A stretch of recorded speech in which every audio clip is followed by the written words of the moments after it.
Hindi nakaligtas sa pangaasar ng kanyang ASAP family, si Chinita Princess Kim Chu sa press conference ng ASAP natin to.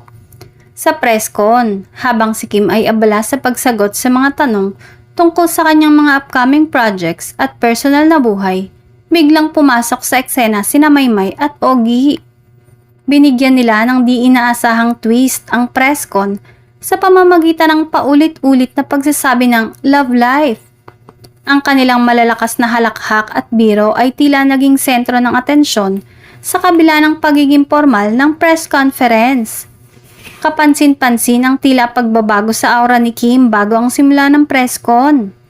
Makikita kasi na sa kabila ng puyat at pagod ay fresh pa rin at halatang in love ang aktres.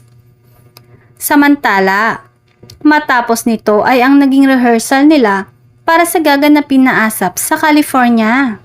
Makikita sa mga picture at video na kahit nga rehearsal pa lang ay kitang-kita na ang sweetness ng dalawa dahil pagpasok pa lang ng stage ay magka-holding hands na ito. Say pa ng fans ay na-miss daw talaga nila ang isa't isa.